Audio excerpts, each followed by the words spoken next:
السلام عليكم ورحمة الله تعالى وبركاته. مرحبا بكم في فيديو جديد. ونبداو الفيديو ديالنا كما العادة بالصلاة على النبي. اللهم صل وسلم وبارك على حبيبنا وسيدنا محمد عليه أفضل الصلاة والسلام.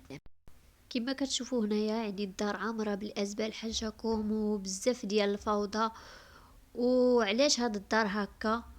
هاد الدار ديال واحد السيدة كانت عايشة بخير وعلى خير، تقوم بالاشغال ديالها ونقية، يعني دارها ديما نقية. تال أصيبت بالسحر. ملي تصابت هاد السيدة بالسحر بحال الا ولات حمقى، وراجلها صافي ما بقاش قادر يصبر معاها، صافي وتخلى عليها. صافي ملي تخلاها عليها راجلها صافي تزاد عليها الحال، مسكينة ما كانش اللي يعتقها ولا اللي يداويها. صافي ولات حالتها حالة يعني حابسة راسها في الدار، ما كتخرج، ما كتقدرش تخرج، يعني بسبب داك المرض الروحي.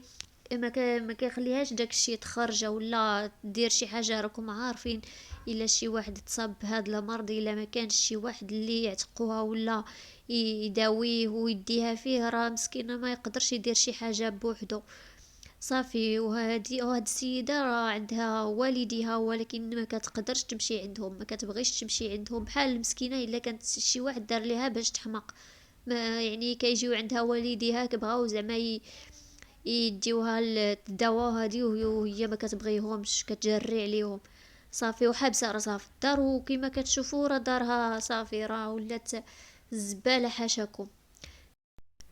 مسكينه غير كتاكل، كترمي في الارض، حوايجها مليوحين، حالتها حاله يعني. الله يكون في العوان ملي كيكون شي واحد مريض وما كاينش اللي يديها فيه، وهذا راه مسكين راه ما عنده ما يدير. المهم واحد النهار جات صاحبتها من الخارج، جات كتسول عليها وكتقلب عليها، مشات لدارهم سولات عليها، قالوا لها راه صافي مسكينه راه حمقى، راه تصابت بالسحر وصافي وحمقها، ما كتبغي حتى واحد. صافي وقالت لهم وراجلها قالوا لها راه صافي تفارق معاها، ما بقاش قادر يصبر معاها، صافي وخلاها. صافي خدت العنوان ديالها من عند والديها ومشات عندها. غير دقات عليها الباب، والسيدة مسكينة غير حلات الباب صافي ومشات، خلات الباب محلول يعني. غير يعني ما هضرتش معاها ما حتى حاجة. صافي دخلت عند هذيك صاحبتها، لقات الدار يعني خانزة، والمرأة مسكينة حتى هي خانزة، يعني ما كتدوش وشعرها يعني ما كتمشطوش يعني المهم راكم عارفين الواحد ملي كيكون مريض بشي مرض الله يحفظ بحال هذا، راه المسكين راه ما الا ما كاينش شي واحد اللي يعتقو راه غير لا يعفو عليه وصافي. صافي المهم اللي دخلت عندها ديك صاحبتها ولقاتها في ديك الحاله، قالت ليها تمشي عندي للدار تخويها الدار، ما بغاتش تمشي معاها. حاولت معاها ما بغاتش، قالت ليها ما غاديش نخرج من هاد الدار، هاد الدار هي ديالي ما غاديش نخرج منها. صافي وحاولت معاها، حاولت معاها نيت ديال بصح حتى قبلات ليا.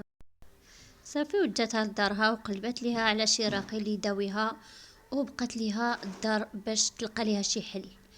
كانت كتعرف واحد السيده كتنظف الديور بالمجان، وعيطات عليها قالت ليها الحاله ديال السيده، وقبلات قالت ليها ان شاء الله غنجي ونجمع ليها دارها ونرجعها ان شاء الله جديده. صافي جات هاد السيده كما كتشوفوا، هاد السيده اللي ما كيعرفهاش سميتها كاتارينا. هاد كاتارينا كدير تنظيف وكتجمع الديور بالمجان للناس اللي عندهم هاد الحالات، يعني ما قادرينش يجمعوا الدار ديالهم، عندهم شي مشكل مرض ولا شي حاجه بحال هكا، اولا هاجرين الدار لمده يعني كتير حتى ولات دارهم حالتها حالة. يعني المهم التنظيف كديرها بالمجان، كما كتشوفوا هاد الشي كامل كديرو بالمجان. صافي وهاد السيدة صافي رجعات للسيدة الأخرى اللي قلت لكم، يعني ولات مهتمة بها، كديها الرقات وكدير لها الرقية، وساعدتها بزاف بزاف حتى خرجتها من ديك الحالة. وملي رجعات الوعي ديالها، يعني رجعات الحالة ديالها الطبيعية، سولتها على دارها، قالت لها داري كيفاش دايره، يعني واش فينا هي داري، بحال الا كانت في غيبوبه وفاقت منها. صافي قالت ليها راه دارك ولات حالتها حاله صافي، وراه درت اللازم، يعني قلت لها واحد السيده تنظفها لك، راه صافي.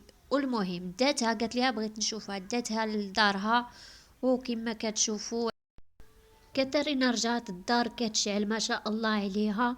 صافي المرة مشات لدارها، شافتها هاد النتيجة، شافتها بهاد النقة، فرحت بزاف بزاف وشكرات صاحبتها.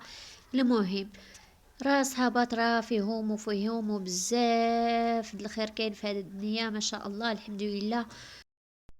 هاد صاحبتها خرجتها في واحد الحالة لا يرثى لها، ودارها حتى هي، والحمد لله يعني ولات بخير وعلى خير، و الله يكتر خيرها. المهم وصلنا لنهاية الفيديو، كنتمنى يعجبكم هذا الفيديو، وما تنسوش تحطوا لي لايك ودعموني بالاشتراك ديالكم، وتا الفيديو القادم ان شاء الله.